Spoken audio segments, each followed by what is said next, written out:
my dear Groaners. After a long period of being MIA, he's back. Mystery Groaner and the podcast is back.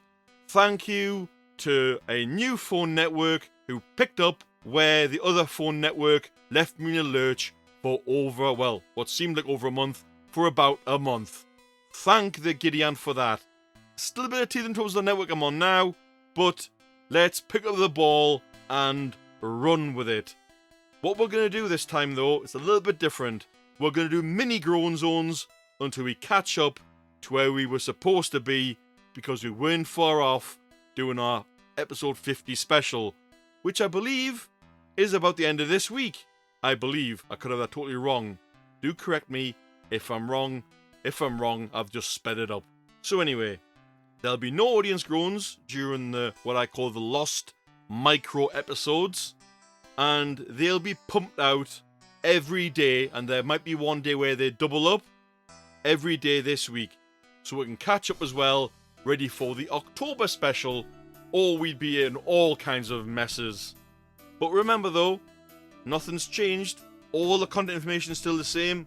So if you've got a groan you want to get off your chest during the course of this week, sorry for the click there, something popped in the background if you heard that, you can shoot in an email to thegroanzonepod@gmail.com. Games, however, over the course of this period until further notice, are going to be a little less longer than normal and may just be one round. Zero, or Hero of the Week, and Ohhh Unlucky will be featured over the course of this little transitional period. So stay tuned, Groaners. A lot's coming this week. Bumper crop of episodes coming. Let's start off with my single groan. Yeah, that's something. Mystery Groaner. Only one groan. Single groan for Monday. Why can't people understand where not to stand or sit? Usually these kinds of people obscure a pathway or an aisle or access in and out to a shop. How about you quit being a dense and move? Consider that a PSA. Agnes and Ethel, don't stand in the front of Matalan, for example, blocking the bloomin' doorway, talking about when you're going to have tea on Sunday. Nobody cares. Just get out of the way. And as for the kids sitting around blocking people going around a corner, how about instead of being a little blocking area, why don't you move to area with sits, like proper seating areas? But anyway, we'll move on from that, or this will turn into a mammoth long podcast. We now move straight on to something a little bit different for Yes or BS. It is micro Yes or BS. So those audience members that are along live, that played the game before, it's only one round this time, but 4 answers. A little bit different, like I said. Mix of true and false. Which are BS, which are yeses. Who can say, apart from me? Those play along live after the fact, just pause when you're ready, answer, unpause. Simple as that. Those playing along live, you ain't got as much time. We're on borrowed time here. Here come the facts. Or are they? Number 1. There is a town in Romania called Frankenstein. Option 2. A dolphin can hold its breath for less time than a sloth. 3. A chund is a breed of dog that is a combination of a chihuahua and a dachshund. And last but not least, option 4.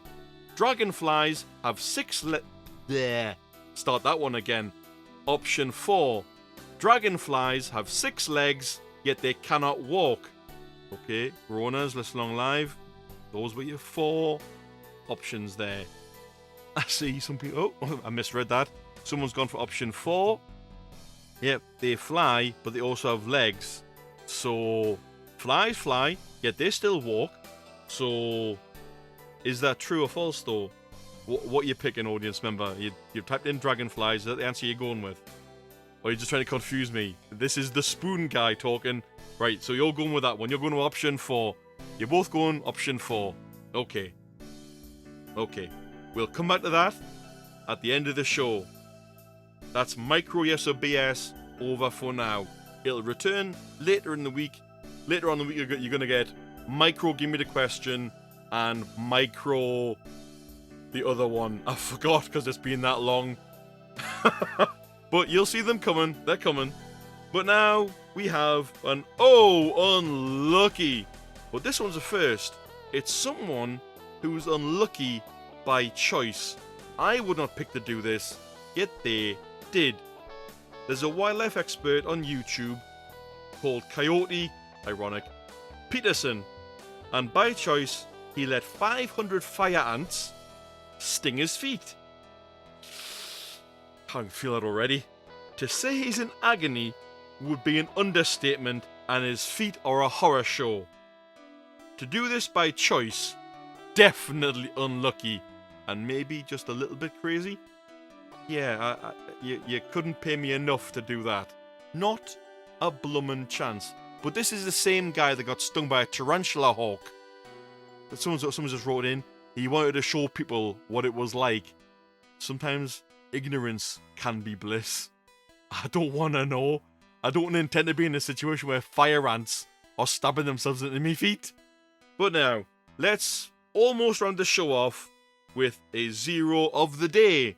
We can also consider them a zero of the week, or maybe a bit longer than a week, but they're still a zero. This one, a cat burglar. Yes, it's an actual cat. Was caught red-handed, or red-pawed in this case, gaining access to people's houses in Flintshire, UK, and stealing anything she could get her paws on. The list includes many items, including a knife. For God's sake. Her owners aren't punishing her. I'm sorry, but cats may be cats, but the items are not hers, and they're certainly not the owners. Seal the bloomin' cat flap shut and make her a house cat. She's grounded. Yeah, apparently someone just said here, took the knife home with it in its mouth, and it was a 5-inch blade, so the cat could either cut itself, or if it was a very homicidal cat, could have killed an owner. Sheesh! Nah, sorry, I'm not big on cats, can you tell? No offense to one of us, remember, I know you've got 2 or 3. It was careful to hold the blade. Cats and careful in the same sentence? Yeah. Anyway, let's shut the pod off for this day with the answers to micro yes or BS. Are you ready, audience play along live? Are you ready for your answers? I'll take that as a yes. So, option 1. If you pick this one, there is a town in Romania called Frankenstein. You're completely wrong. It's false, because the town belongs to Missouri, USA, and as of 2014 has a modest, I use the term very loosely, population of around 30 people. If you picked option 2, a dolphin can hold its breath for less time than a sloth. This is completely true, which surprised me completely. I thought a dolphin would win in the holding breath competition in the animal kingdom. No, a dolphin loses. And option 3. A chund is a breed of dog that is a combination of a chihuahua and a dachshund. Well, the word chund, at least from my vocabulary, was totally made up. But the name of this breed, I can't, nah. This sounds like something someone gives their affectionate name for somewhere down below. False. It's actually known as a Chiweenie. And with that, the podcast just gets even lower. And option 4, dragonflies have 6 legs, yet they cannot walk. Strangely enough, this is true. So the audience playing along live, they get a point this week. Well, today, Monday. Congratulations. If you got it wrong, don't worry about getting point blank, because it was only one round. But better luck later on in the week for another game. So, for the shorter versions of the podcast, sorry I'm a little bit thrown off because I'm getting used to this. We've a lot to catch up on, you and I groaners. A lot to catch up on. I'll see you tomorrow. Take care out there. Bye-bye.